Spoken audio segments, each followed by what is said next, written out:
Sveiki gyvi visi. Iš sanskrito kilęs žodis gandža jaunimo tarpe yra labai gerai žinomas ne tik kaip žodis, bet ir kaip priemonė įeiti į pakitusią sąmonės būseną. Plačiai visuomenėje tai yra labiau žinoma kaip narkotinė medžiaga marihuana, vis dar turinti neigiamą asociaciją, kad ir kaip bebūtų šiuo laiku nuolatos bandoma visą tai įteisinti ir normalizuoti. Ši laida gali būti įdomi tiems, kurie domisi dvasingumu, domisi sąmonėjimu, savęs ugdymo praktikomis ir galbūt tai bando derinti su minimos mūsų gandžos vartojimu arba tai darė praeitį. Pokalbėje kartu su Jūrate bandysime atsakyti klausimą, ar ji padeda praplėsti sąmonę. Mes remsimės savo patirtim, tikrai ne vienkartinė. Gero visiems žiūrėjimo. Vartojant gandžą, sunku būtų paneigti, kad iš tikrųjų pakeičia sąmonės būseną. Ir aišku, pagrindinis turbūt visi, kas žino, tai juokas paėmė, bet čia iš tikrųjų dar ne viskas, yra daug daugiau to poveikio aspektų. Bet sustiprina, sakyčiau, visus pojūčius.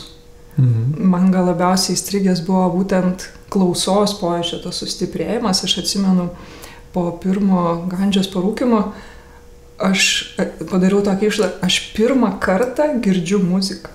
Man taip atrodė. Tai ne tik klausos tas pojūtis paaštrėjęs ir skonio pojūtis. Atrodo, niekad taip skaniai nevalgiau. Čia tas ir, sako, mančinti pradedi.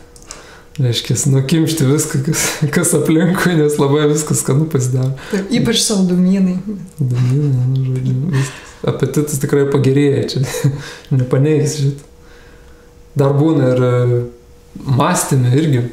Vieni sako, yra linkę juoktis, kiti stauninti, vadinu, stauninti, suakmenėti. Tai būna rymų, žodžiu, žmogus ir jisai savo mintise kažkur toli labai yra.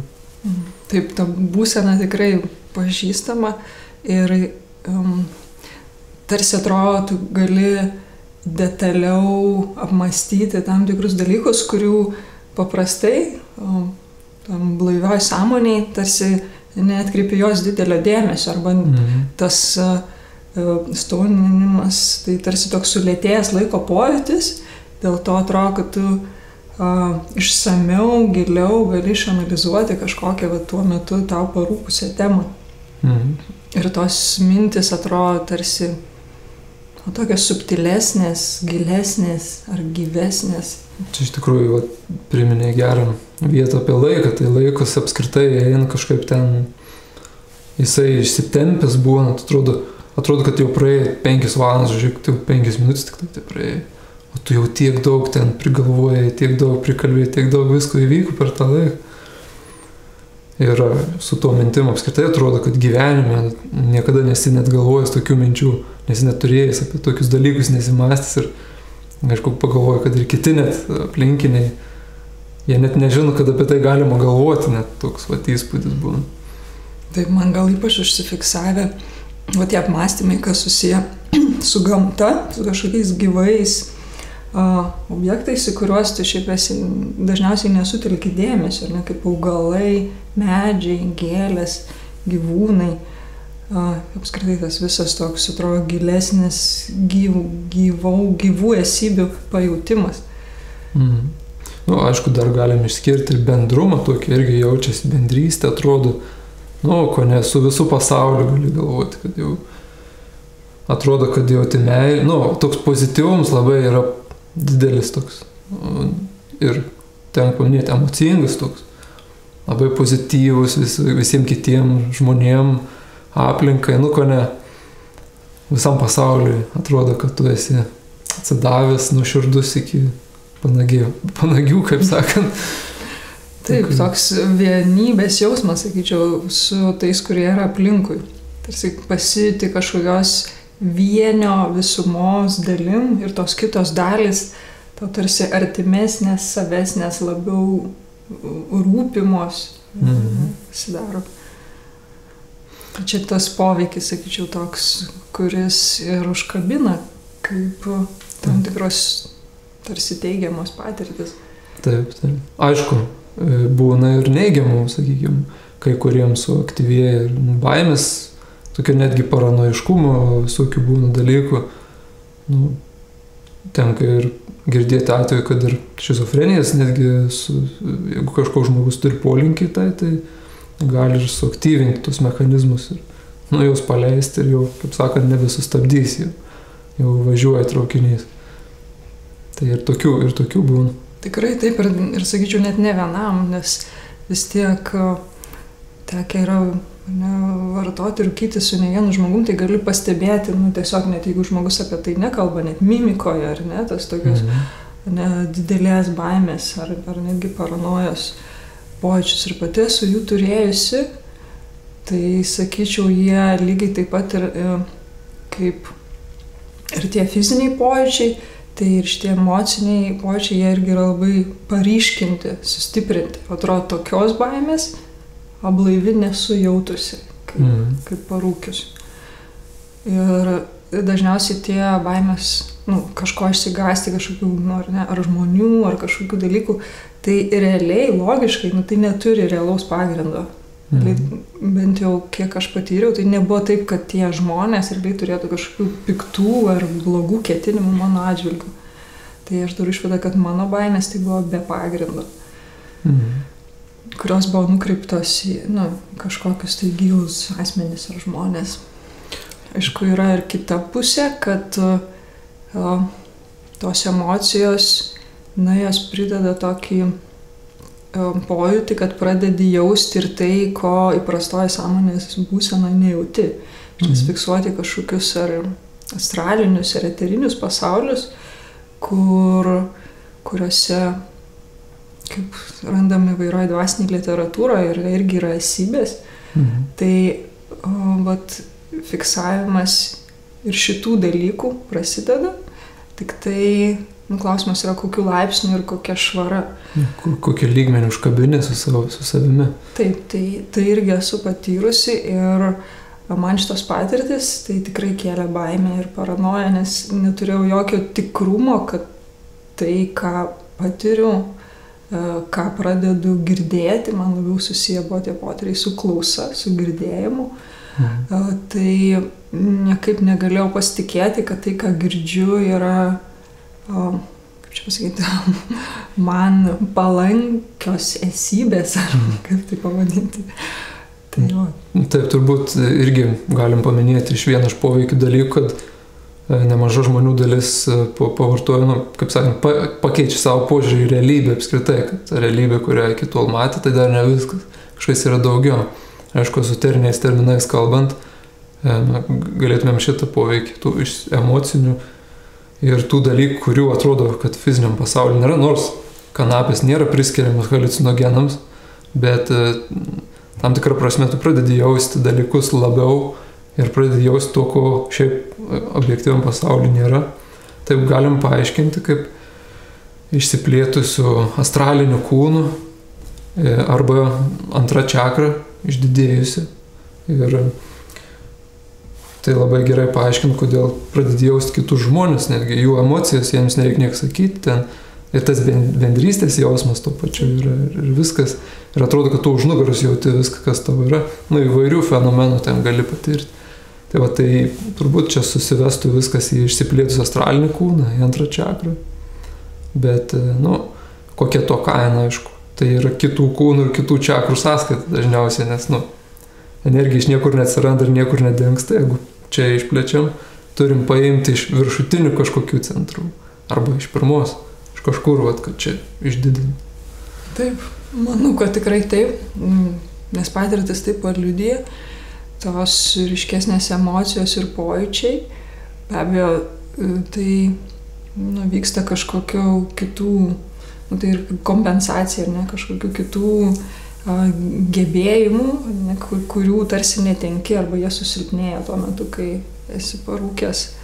Tai tarkim net ir fizinis judėjimas, ne, dažniausiai, jeigu stauninėsi ir sutelki dėmesį į apmąstymus, tai kūną judinti netgi tampa sudėtinga, judesiai sulėtinti ir vangus ir kažką daryti entuziastingai ar greitai tampa tikrų iššūkių.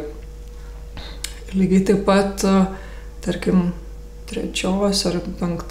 ar aukštesnių čakrų sąskaita tikrai vyksta pokyčiai, nes nebėra kažkokių tai, nežinau, tikslų daug eiti, veikti, daryti kažką. Kalba irgi gali būti sulėtėjusi, apsunkusi, gali būti sunku išreikšti žodžiais, tai ką apmastai ar jauti. Tai taip, visi tie potyriai eina drauge. Taip. Aišku, mes čia jau, sakant, beveik kaip neišlukštenti saldainį iki galo. Paimkim kitą temą. Tai yra priežastis. Sakykim, mano priežastis, aš kaip pagalvoju. Aišku, kad ją įsivardinti, tai man reikėjo ne 1 metų nebevartoti to, nes iš tikrųjų vartojimo metu nepavyksta pamatyti tų tikrųjų priežasčių. Netgi iš karto metus vartoti kankinies, net atrodo, kodėl man ten, kodėl aš visą tai patyriau, bet neišeina taip įsivardinti. Tai po kiek metų aš įsivardinau, kad tai buvo iš tikrųjų kaip maištas, tokį patyriau maištą prieš tėvus, protestas iš tikrųjų, kaip sakant, tam tikrą prasme prieštaravimas jų gyvenimo būdui, atrenkant iš esmės panašų gyvenimo būdų, tik tai kitokia šiek tiek forma. Tai tas maištas gali būti ir prieš apskritai vyresnius žmonės, apskritai gali būti prieš sistemą. Kas vartoja žodį, dažnai Babilono vadina sistemą visą. Tai kas yra negatyvu, tai kad žmogus stabdo, tolina nuo natūralumo. Galbūt ir nuo popkultūros, ta negatyviai prasme, sakyti, nedaryti kaip visa banda avių daro, bet aš kažkaip išsiskirsiu. Tai tas maišto momentas iš tikrųjų svarbus ir galvojant apie tai, kodėl žmonės pradeda. Taip, tai tikrai buvo viena iš priežasčių, kodėl aš vartojau. Ir kaip tu pats įvardinai, tam suprasti reikėjo nemažai laiko. Galbūt tai turi ir tokia ir matoma pusė. Aš įvardindavau, kad kaip tu sakai, Babilonas, visa šita sistema, kuris spraudžia tam tikrus rėmus, kad turi daryti taip, kaip visuomeniai priimta, kaip įprasta mūsų kultūra. Dirbk, pirk, mirk, ne? Tai būtent šita trijulė. Išsilaisvinti per žolės vartojimą. Taip, išsilaisvinti iš to per būtent šitą žolės rūkimą. Dabar pažiūrėjus, tai atrodo, yra daugybė kitų būdų, kaip tu gali šito rato nesukti vienkryptiškai, dirbk, pirk, mirk. Bet tuo metu tai yra toks, lengvai, sakyčiau, pasiekiamas būdas parodyti, kad tu nepritari kažkokiai tai masiniai kultūrai, ar kaip tu sakai, pop kultūrai, kurioje yra daug tokio tuštumo, tuštybės, išorinio blizgesio, dirbtinumo, kaukių, to gero, malonaus žmogaus, kaukės, kuris iš tikrųjų vargina. Ir aš sakyčiau, ypač paauglystėj tas iškyla aštriai. Taip, dėl to aš manau labai lengvai ta paauglystė, aišku, tęsiasi, gali gerokai virš 20 žmogui tęsti paauglystė. Tai reiškia, kad žmogus bando atskirti savo tikrąjį aš nuo to, kas buvo tėvų namuose, bando rasti save tą tikrąjį. Ir dėl to žolė labai būna, kad jinai pagauna greitai, nes jinai suteikia iš karto išskirtinumą tokį jausmą. Prieš viską, kas atrodo varžo tave. Bet iš tikrųjų varžo tai tas, kas viduje, ne išorė. Ir iš tikrųjų man iš šitą dirbk, pirk, mirk irgi grįžtant, tai kyla tada klausimas, sakykime, ar nepakliūvi į kitą ratą, nes tu tą žolį irgi perki dažniausiai. Ir yra tie žmonės, kurie labai suinteresuoti, kad tu pirktum. Ir netgi labai turtingi žmonės investuoja aš irgi su prekyba užsiimu, man pagundas didelis yra, kad žmogų padaryti priklausomą nuo tavęs, nes kuo labiau jisai prie tavęs prisiriša, tuo tu daugiau gali iš jo pelną išspausti. Labiausiai žmogų galima pririšti per jo priklausomybės prie kažko. Tai reiškia, kad galima netikėtai bėgant nuo tos, atrodo, kad bėgam nuo sistemos, bet iš tikrųjų mes įlėkėm į kitą sistemą. alternatyvę sistemą, bet tai iš tikrųjų tas pats yra. Nes nešti pelną kažkam. Aišku, kad tas veiklioji medžiaga yra tetrahidrokanabinolis, tai yra jau žinoma, kad fizinės priklausomybės kaip ir nekelia, bet psichologinė labai kelia. Tai reiškia, kad nenori psichologinė vystosi priklausomybė. Ir jinai gali būti kažkam naudinga. Taip, be abejo. Tas įsisukia į tą ratą, kad irgi turi pirkti, nes nori vartoti, nori pasiekti tą ypatingą būseną. Aišku, yra variantų, kai pradedi auginti tai, nes tarsi tai natūralus dalykas. Sėjai, auga, rūkai ir tarsi gali susidaryti įspūdį, kad nedalyvauji šitam rate, nieko neremi, finansiškai, bet realybėje dažnai tai veikia paraleliai, kažkiek užsiaugini, kažkiek perki, vis tiek tokios visiškos nepriklausomybės, žinau, aišku, įmanoma pasiekti, bet realiai kiek susidūriau, tai mažai kas nueina tai, kad viską užsiauginti savo pats. O kaip minėjai, tas sistemos susikūrimas vis tiek įvyksta, net jeigu tai nėra per pinigus ir pirkimą, susikuria įprotis tada, ar ne, tas, nežinau, sodinti, laistyti, apšviesti, nes pas mus neužtenka tos natūralios saulės šviesos, kad tu galėtum, ar ne, tai turėti to derliaus tiek. Tai atsiranda tas toks pastovus sėjau, auginu, džiovinu. Mikropriklausomybė nuo to proceso visą. Taip, susikuri sistemą vis tiek, kurioje tu sukiesi, nes nėra paprasta iš jos išeiti. Tu perėjau prie tos psichinės priklausomybės temos. Tai aš sakyčiau, yra tikrai didelė, tik tai bent jau man užtruko labai daug laiko tai pripažinti, pastebėti, kad tai yra, ir priimti ir pripažinti, kad čia yra ta priklausomybė. Kodėl, manau, tai taip sudėtinga, nes fizinės priklausomybės, bent jau akivaizdžios, tai tikrai nėra kažkokių tokių fizinių reiškinių, ką mes lengvai matom per alkoholį, pavyzdžiui. Sakant, lomkių. Taip. Nelabai. Jos iš tikrųjų yra. Tik jos yra daugiau subtilios. Bet jos ir ilgalaikiškesnės tokios ir sunkiau jas susijęti. Aš sakyčiau, tos lomkės susijęs ir su emocinė būsena. Kuomet, nes emocijos toks dalykas. Jeigu yra styga į viršų ištempta, kas parūkius yra. Tu užtempi savo emocijas aukštai. Emocijos toks dalykas, jis turi kaip styga leisti žemyn ir paskui tavo ateina krizė. Taip, visiškai. Būna sunku.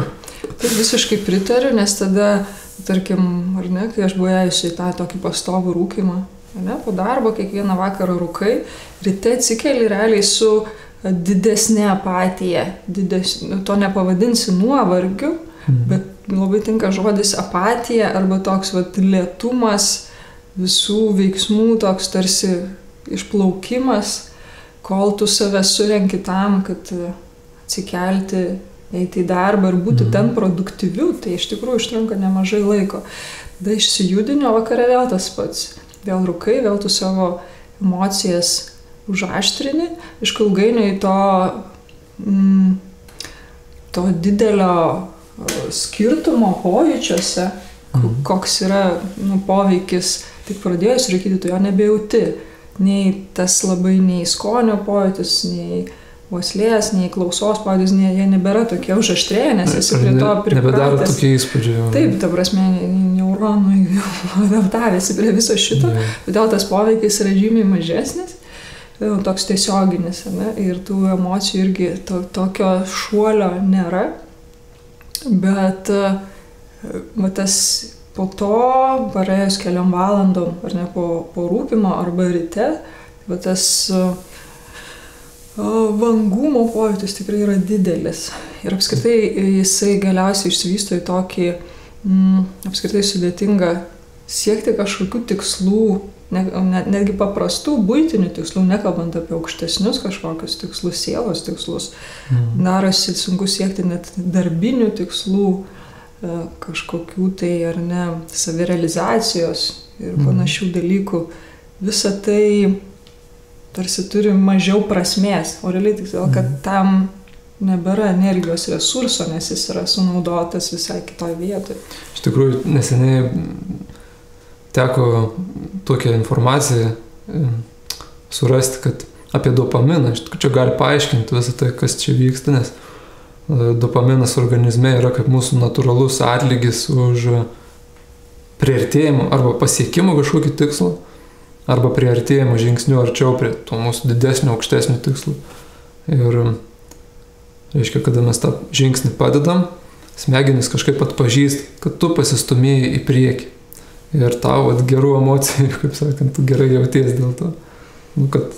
Ir dar ne tik tais tai, bet tuo pačiu ir kažkaip stiprina, bijau sklysti, neuronų tinklus gal, kurie buvo įtraukti į tą procesą.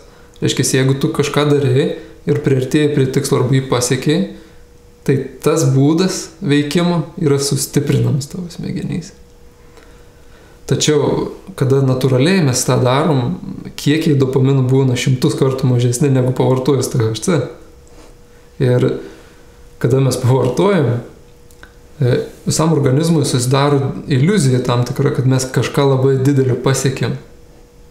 Ir tai yra toks iš tos pusės pasitenkinimo jausmas, kuris iš tikrųjų nelabai ateitų realiom sąlygom ir apgaunam savo organizmą. Ir tai paaiškintų man irgi, kad nebesinori jokių kitų tikslų siekti, nes visi kiti tikslai nebeteikia tokį malonumą, kokį teikia pavartojimas. Ir gaunasi, kad pagrindinis tikslas pavartoti. Taip. Va čia ir atsiranda ta priklausomybė, psichinė arba psichologinė priklausomybė. Labai gerai vardinai, kam tada kažko siekti, jeigu jokio tokio ryškaus atlygio tu negauni, o čia nieko daug nereikia, parūkai ir tas atlygis yra iš karto. Beveik nusipirkti.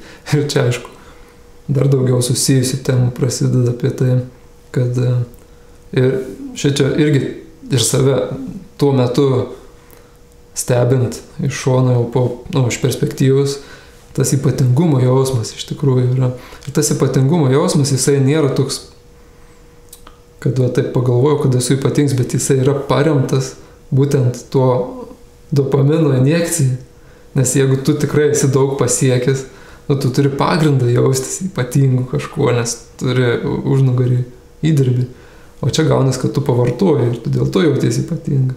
Ir, iš tikrųjų čia neigiamą tenka pastebėti poveikį, kad nebevystai talentų, arba apleidi juos, arba vis mažiau vystai, nes nebematai reikal tam tokiu būdu. Ir man teko matyti ir iš pažįstamų ratų, kad tikrai turintis talentą žmonės jį, kaip sakyti, pradėjo švaistyti, nebevystyti, apleisti. Ir tikrai gaila taip yra žiūrėti, nes visas gyvenimas tarsi pradeda suktis apie žolę, apie, kaip sakant, pasitūsinti su ta žolė ar kažkur kitur, o realiai taip niekur nebepasieki, bet jausmas to žmogaus ir man patys yra, kad jau kaži ką nuveikiau.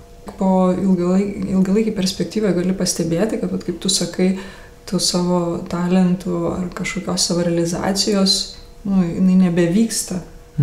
Nes trumpalaikį perspektyvoje, tai kai tie pojūčiai užaštrėja ir emocijos, tu kaip tik gali būti labai kūrybiškas. Ne? Mes dažnai eidavom piešti ir panašiai kažkaip išreikšti tas emocijas ir tuo metu tie piešiniai man atrodo fantastiškai nuostabus. Aišku, praėjus kuriam laikui, net ne tai, kad ant rytojaus, bet po kelių metų perspektyvų pasižiūrėjus, tai tikrai jie nieko neypatingi.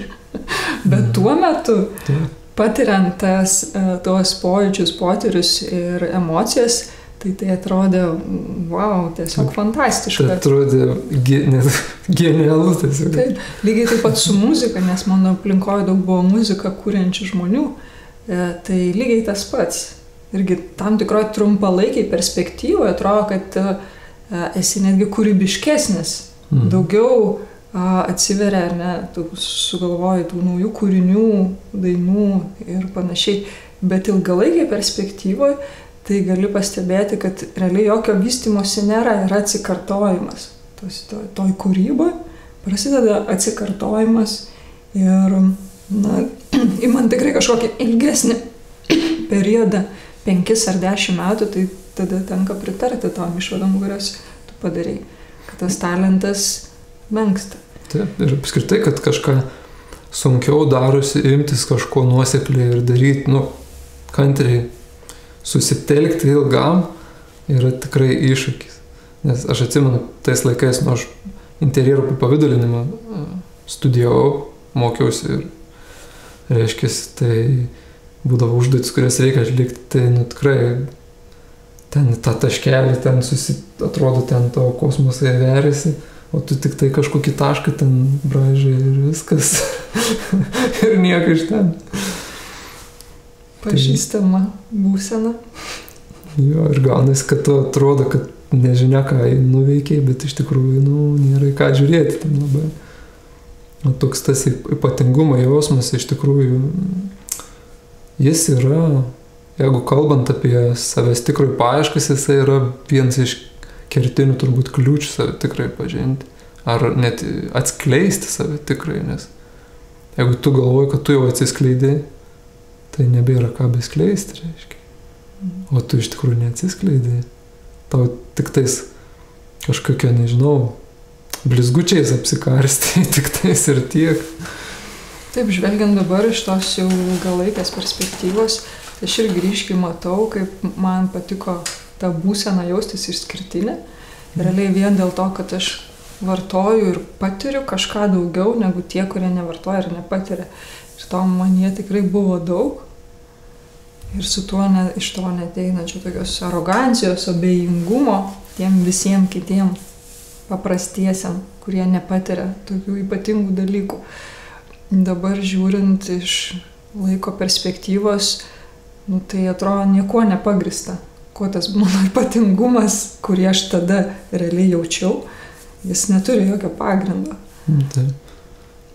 Ir ilgalaikės vertės, o labiau. Ir netgi žiūrint į tą, čia mes kalbam apie šalutinį veiksnį, tu prasme mes matom, kad ten poveikis padeda patirti tą ir tą ir tą, bet visas tai turi kainą. Ir pavyzdžiui, neadekvatumas savažiu, kaip yra viena iš kainų, kurią tu sumoki. Vardant to, kad patirtum kažką neįprastą. Ir dar į tą, žiūrint, grįžtant apie maištą, tai maištas prieš tėvus labai iškalbinga yra. Mes neseniai turėjom laidą idealistų žvilgsnių apie santykį tėvus. Ir ten kaip tik išryškinam, kad labai svarbu yra tėvai, nes siela nebereikalo ateina šitą žemę, būtent pas tuos tėvus. Tai ir nėra atsitiktinumas. Dažniausiai, kad tėvuose mes save matom. Ir jeigu netyčia pasijauti ypatingesnis už tėvus, tada būtent tas kertinis sielos pamokas rizikuoja atmesti. Ir įžvelgti, o kur aš pats taip darau, tik kitą formą. Ir apskritai kažkokį tai ryšį rasti su tėvais. Savo santykį, pozityvų. Dažniausiai su žalia būna, kad atmesti arba bandyti įtraukti į tai. Dar čia vienas aspektas yra toks fanatizmas gal, kad vienas iš pagrindinių tikslų būna atvesti kitus į tą vartotojų kelią, kad kiti geresni pasauliui būtų. Tikrai taip, aš irgi turėjau tas patirtis. Tai kai pati rūkiau gandžią, tai santykis su tėvais buvo pašlyjęs, jisai nebuvo artimas ir aš tikrai jaučiausi iš juos pranašesnė.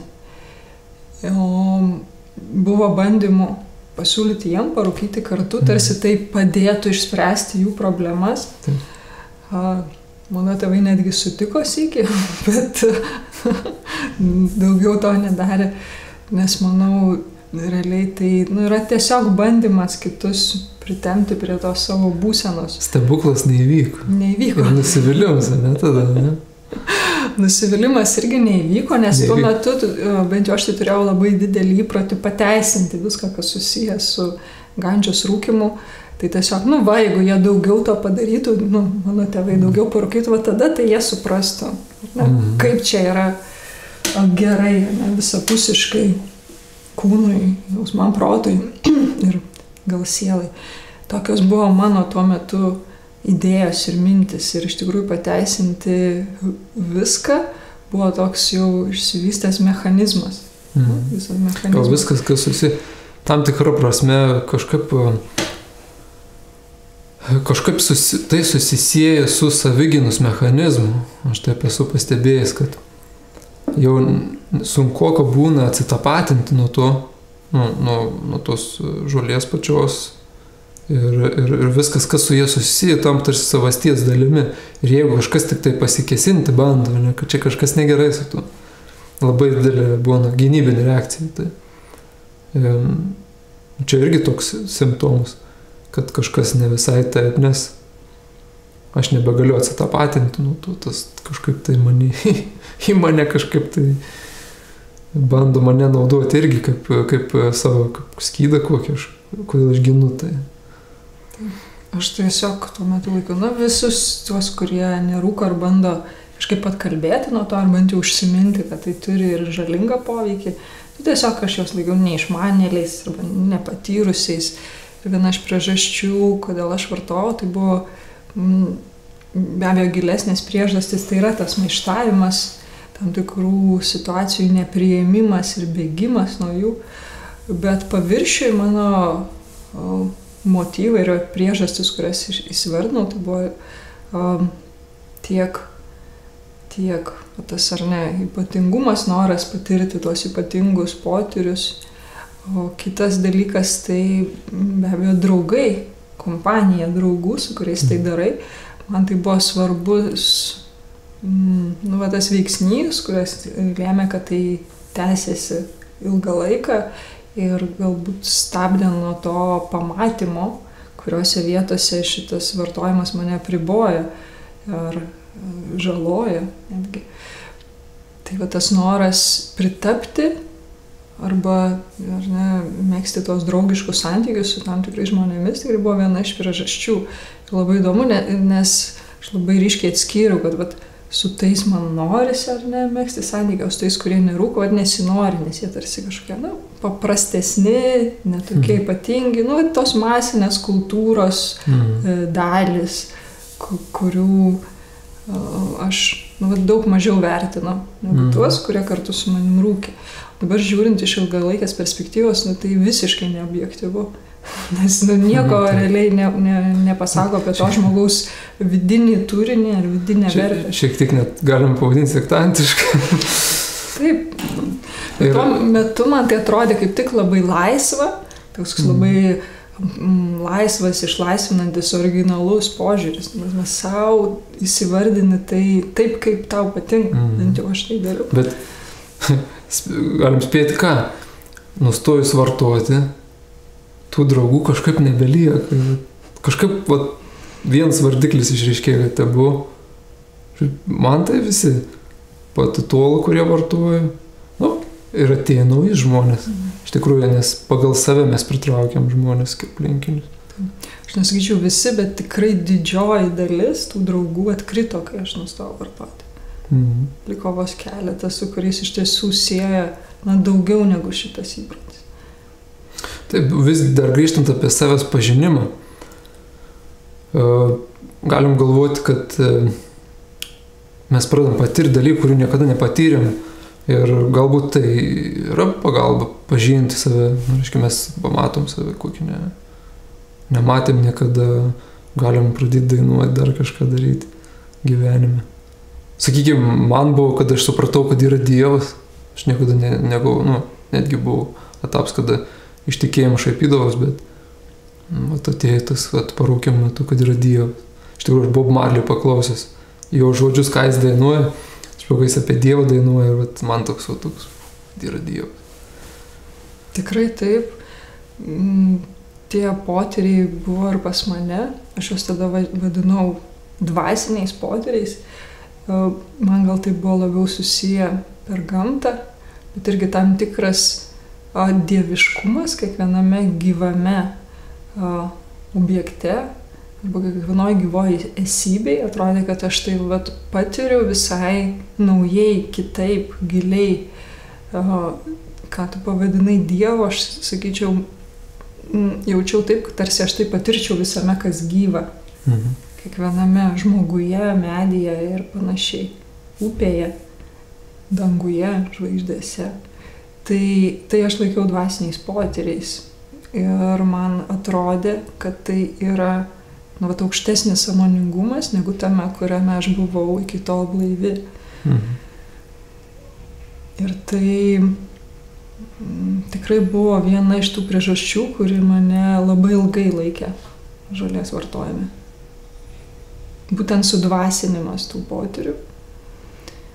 Ir reikėjo tikrai daug laiko ir kažkokios rimtos kasdienės dvasinės praktikos, maldos, savistabos, dienoraščio rašymo, kad pagaliau galėčiau, kažkaip perversti šitą įsitikinimą, kad iš tikrųjų dvasiniai potyriam patirti, neužtenka noro ir užsinorėjau, pavartojau ir štai jie prašo. Kad tai yra labai dar daug susijęs su valia ir darbu.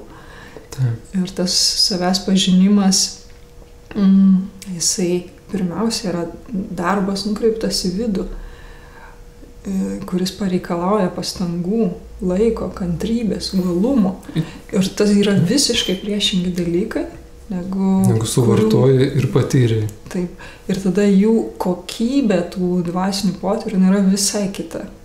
Taip. Ir aš papildysiu šitoje vietoje. Pavartojimo metu labai tikrai atrodo, kad atsiveria tokie ypatingi dalykai. Tai kažkur prasiskverbia iš tikrųjų giliai, kur apčiopia, kas tau yra pats svarbiausia. Jeigu taip kalbėtume apie vertybės, tokia vidinė vertybė piramidė. Aiškiai, aukščiausioje vietoje yra, jeigu žmogus siekia dvasios, tai yra kas dvasia ir Dievas. Ir atrodo, kad tu ir patiri tuos dalykus, bet tik nustojus vartoti ir po kurio laiko supranti, kad tai buvo ne tai. Kad tai buvo iš tikrųjų emocijų laikymas dvasia. Ir dar tai to nesibaigia. Tada reikalinga būna atprasti nuo to. Nes jau yra įprotis ilgalaikis, aukščiausiai vertybių skalėje laikyti emociją. Ir kuo emocingiau tu kažką patiri, tai būna lygu tuo tikriau. Dvasiniai dalykai vėliau tenka įsitikinti, kad nėra susijęs su emocijom. Kaip tik tau gali būti labai blogas emocijos, bet tu darai tą darbą, kurį tavo sielai reikia. Ir ten, bandai pereiti per save dar daugiau. Mes iš antropoteosofijos žinom, kad dvasinė energija yra kolektyvinė energija. Tai reiškia, kad jinai neatsiveria darant kažką dėl savęs, dėl savo paties būsenų. Dvasinė energija atsiveria tik tai, jeigu imamės darbų vardan kitų. Tai reiškia dėl mūsų žmonijos organizmo gerovės. Realių darbų, ne kažkokių gerų linkėjimų visiems ir, sakant, kad dažnai, kai pavartojam, būna, kad galvojam, kad visus čia dalinam savo gėrį, tom emocijom dalinam, bet realiai ne visi jų nori net. Taip, čia tas toks, broliai, sesė, visi broliai. Iki tol, kol, pavyzdžiui, pasiskolino kažką ir netidavė, ir tau sako, kodėl netidavė. Kodėl tu man čia dabar priekaištauji, aš taigi tavo brolį laikau viską. Taip, tas broliškumas, seseriškumas, jisai toks, kaip tu vardinai, remiasi daugiausia emocija. O tuo atveju, jeigu tai jo šaknis yra, žolės rūkymas. O tikrasis dvasingumas, jisai gali turėti ar ryškiau, ar mažiau išreikštas emocijas ir tai gali būti ir džiaugsmo, bet kaip tu sakai, ir skausmo, apsivalymo skausmo, tam tikri dalykai. Ir emocija nėra tas pagrindinis rodiklis, kas apibūdina kažkokį dvasinį potyrį. Tai va, bet šita iliuzija man buvo viena stipriausių. Viena stipriausių, kuri ilgai laikė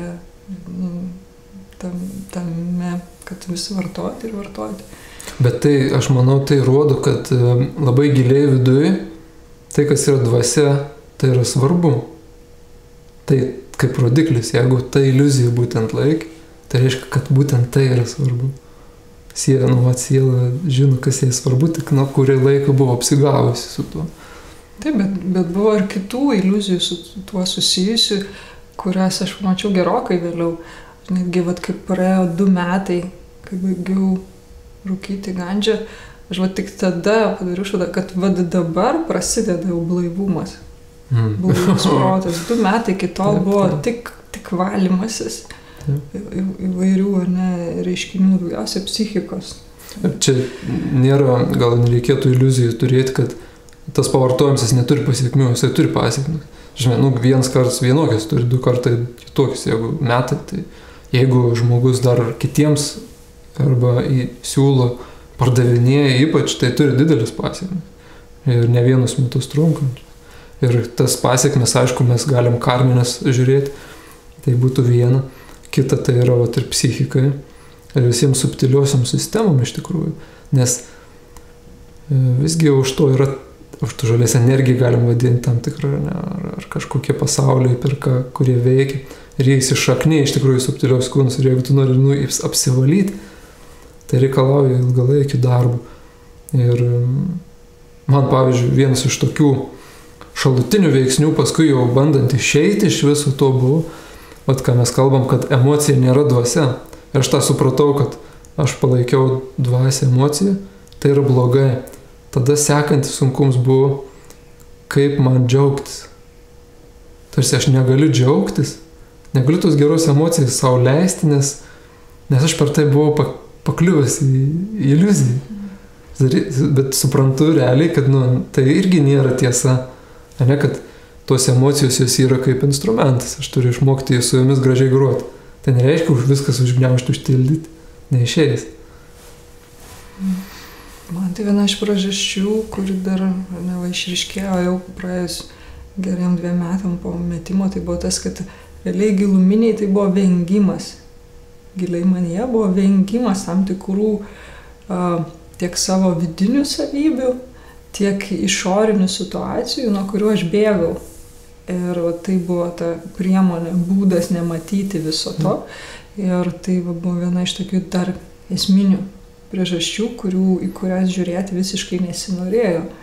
Tai yra pamatyti savo pašlysius santykius, savo negebėjimą nebendrauti, įsiklausyti į kitą, savo baiminę noras matyti, dirbti su juo. Tai tie visi dalykai, tai sakyčiau, vengimas arba bėgimas nuo to, tai iš tikrųjų yra ta viena iš giluminių priežasčių, kodėl buvau pasirinkus šitą kelią. Sutampa visiškai, aš kai mąsčiau jau irgi ne 1 metai praėjo, aš mąsčiau, kokios tos pačios pagrindinės priežastys yra. Ir kiek man iki šios dienos teko įsivardinti tą pačią jau šakninį, tai yra, ir kuri buvo su mano tėvais ta pati, nes gimiau nebereikal. Tai yra bėgimas nuo problemų. Ir problema yra realybės dalis. Ir nuo realybės gali pabėgti tik vieną vietą, tai yra iliuzija, nes daugiau nėra kur. Ir pasirenki tik tais vienokį ir kitokį būdą, aišku. Kai kas pasirenka darbą, kas pasirinkom į sąmonę pakeisti būseną ir galvoti, kad pakeitėme esmę. Bet realiai taip nesisprendžia. Taip. Dar aš turėjau tą iliuziją, kad čia viskas labai sveika, pavyzdžiui, alkoholis, nesveika, o žolė, tai čia viskas gerai kūnui, nėra jokio šalutinio poveikio, tai kad aš savęs nežaloju, gal net kaip tik sveikatinuosi tokiu būdu. Taip. Aš irgi tą krūvą mokslinių straipsnių radau prieš vartot pradėdamas, kad tai yra vos ne panacėja nuo visų ligų gydymų. Bet realybė tokia yra, kad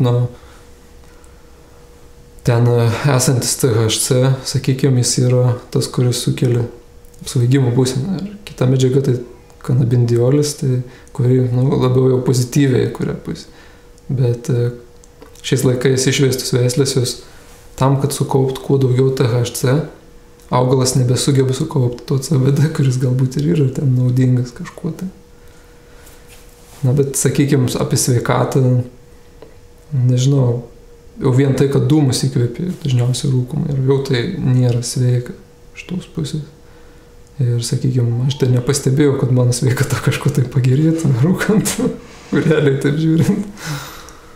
Taip, iš tikrųjų, galima rasti įvairios informacijos, ypač gal ne tiek apie THC, bet apie CBD, kad tai būdas tiek spręsti kažkokias nerimo problemas, nemigą ir panašiai. Bet yra visada kita pusė, o kokios yra priežastis, ne, tų dalykų, jeigu tu taip patiri nemigą, nerimą, kažkokį tai stresą, negebėjimą atsipalaiduoti ar netgi fizinius skausmus, tai va tų simptomų malšinimas, ar tai tikrai yra apie sveikatingumą? Taip, iš tikrųjų tas pats argumentas, kurį žolės vartotojai naudoja prieš tradicinę mediciną, kad tai tiesiog simptomai yra malšinimai. Iš esmės žolė irgi tas pats, jeigu depresiją jaučiu, parūkau žolės ir atseit geriau. Bet iš tikrųjų galbūt ten gyvenimo būdį kažkas ne taip ir ten reikia keisti. Taip, tai yra tiesiog problemos nustumimas arba, kaip sakyti, jos simptomų padarinių maskavimas, žalinimas, vengiant pažiūrėti, o kas sukėlė visą tai, kur yra priežastis, o priežastis yra vidinės mūsų mąstyme.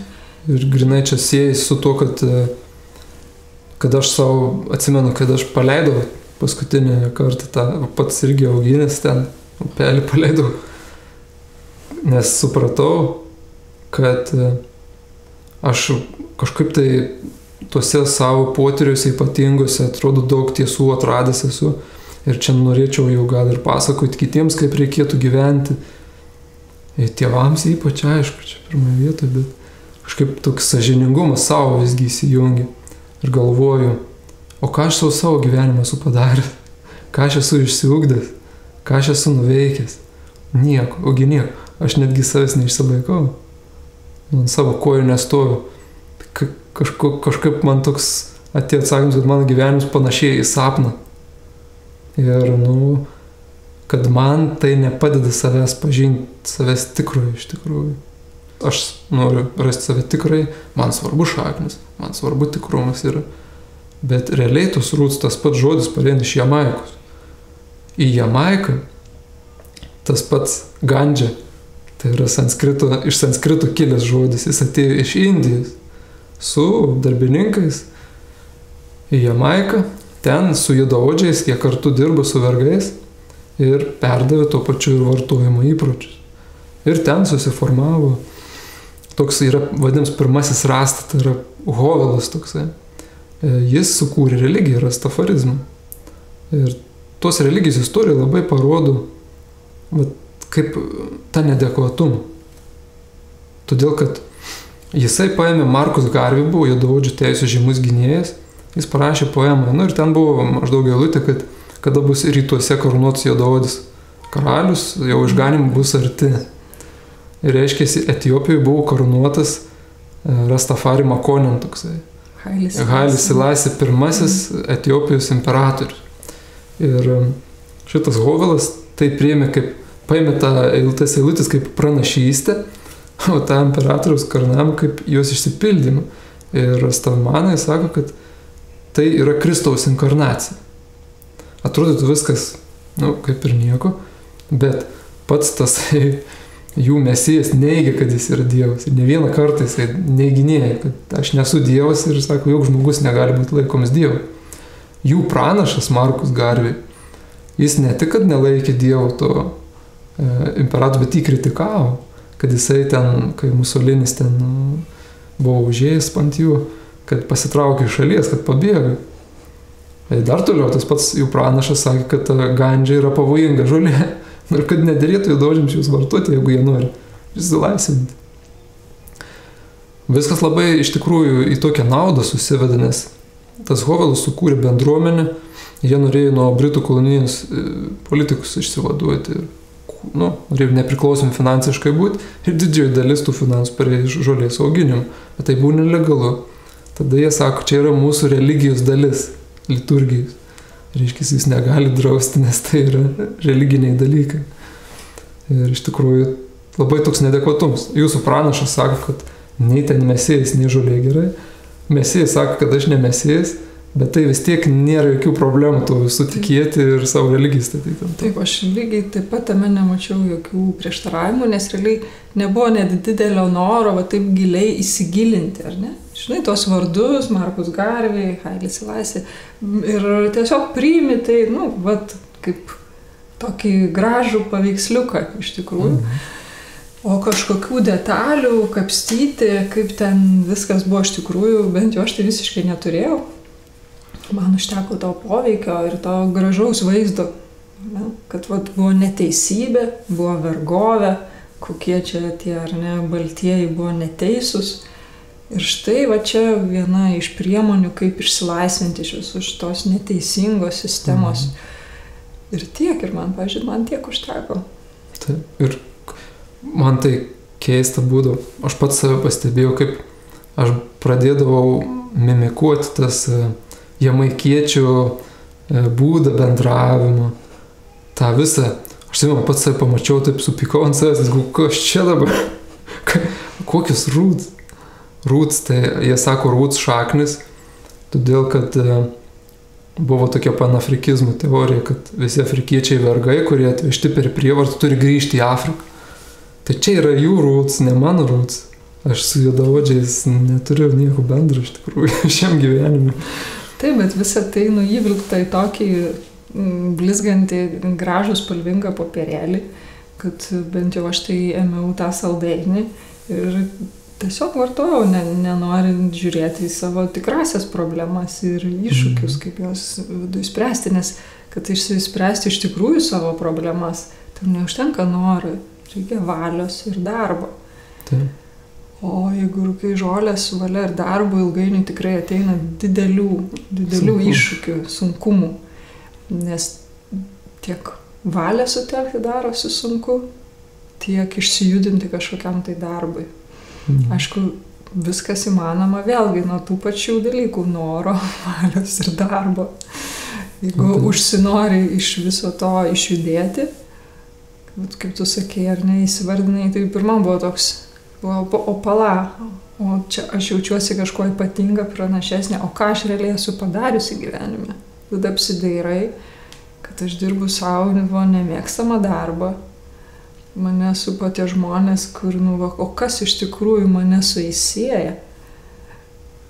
Tada pažiūriu savo santykiai tėvus, kuris yra pašlijęs, realiai apsižiūri, kad nėra čia kuo didžiuotis, nei pasidžiaugti net nėra kuo. Ir tada prasideda atsirinkimas ir valia ir darbas. Taip. Man iš tikrųjų ateidavo labai daug minčių po ortojus apie visokius ir tiesas aukštas ir viską. Aš užsirašinėdavau netgi. Aišku, paskaičius dabar visai kitaip atrodo, bet tuo metu atrodė, kad tai labai ypatingi dalykai yra. Ir iš tikrųjų antropoteosofijoje radau atsakymus į klausimus, knyga yra, kad apie hologramas, žodžiu. Kad visą tai iš tiesų galima rasti tos informacijos apie savo sielos praeitį, apie praeitus gyvenimus, ten apie visatą, apie, ką tik tai nori, apie augalus, apie žemę, apie žmonės, visko. Ta informacija visokiausiai neegzistuoja hologramų pasaulyje. Tik tai bėda ten yra tame, kad ką tu nori, ten ir randi ten. Viskas, ko nori, ne tai, kas yra, bet viskas, ko tu nori. Aiškis, tau tas iliuzijų kambarys yra paruoštas pagal tave, surėdytas. Ir iš tos pusės man kartais pasirodo, kad alkoholis nėra toks pavojingas kokie žaliai. Nes alkoholis tokios subtilios iliuzijas nesukuria. Jo iliuzija yra labai grubi ir su asfaltu nuosi. O čia iliuzija yra labai subtili, kur tu matai, ką tu nori matyti ir tau, jeigu tu nori, tu matai, kaip atsisakyti to, ko aš noriu. Taip, alkoholio atsisakyti man buvo žymiai paprasčiau, nes jo neigiamas, bent jau fizinis poveikis yra gana greitai akivaizdus. O su žalia tai viskas yra daug subtiliau. Yra stipri ta iliuzija, kad tu kažką vertingo patiri ir kad tai turi kažkokią tai vertę tau asmeninį. Turbūt galėtume apibendrinti, kad su gandžia visokiausių potyrių patirti galim.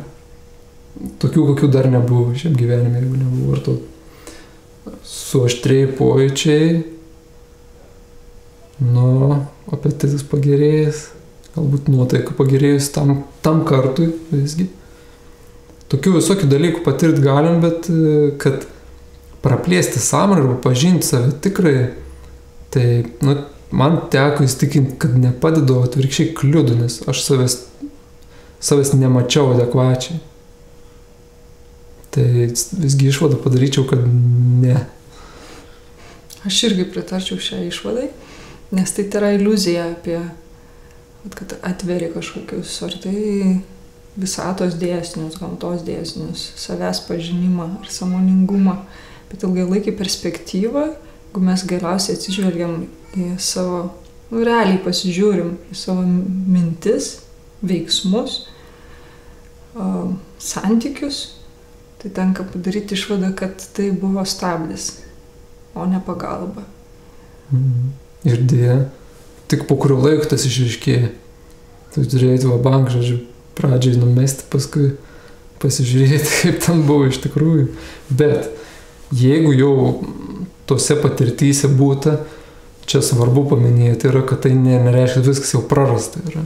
Kad čia viskas nubraukta ir jau tu niekam tikis gyvenime. Ne. Tos patirtis, aš manyčiau, gali būti naudingus iš tos pusės, kad realiai pamatai, kad egzistuoja iliuzijos ir koks jų subtilius. Tikrai tai padeda pažinti, kiek tas iliuzijų pasaulis yra realus, kaip tu į jį patekęs, kaip jisai pastimuliuoja per tavo silpnybės, kažkurias ypatingumo jausmą, išskirtinumo, tiesiog per tai, kad tu bėgi ir vengi kažko, kaip sužaisdamas visų tuo, tas iliuzijų pasaulis, užkabina tave ir įtraukia taip, kad tu galvoji, kad tai yra tikriau už tikrovę. Ir plus dar kokia geroji to pusė yra, kad visgi, jeigu jau sugebi išlysti iš ten, tai esi kažko vertas. Nes trauka atgal yra didžiulė. Ir kiek tenka matyti pavyzdžių, žmonės, kurie netgi apsisprendė jau yra ir jau viskas, nebevartoja. Metai, 2 metai nevartoja, 3 metai. O žiūrėk, jos atgal kažkaip timptelėjo toks jausmas, kad išlaukė tą silpnumą akimirką žmogaus ir atgal jį timptelėjo, atgal tenai. Išbandymai po to dar būna sapnuose, bet kaip sakei, tai yra patirtis, tai suteikia po to gebėjimą atpažinti tuos tikrus ir iliuzinius dalykus ir be abejo užgrūdina valią. Nes išeiti reikia valios. Ir plus gali pasidalinti su tais, kurie irgi norėtų galbūt išeiti iš to ir nuo tavęs geriausiai klausys, nes tu patirtį turi. Ir nelabai klausys tie, kurie neturi patirtį, kai nežino apie ką kalba. Taip. Tikrai taip.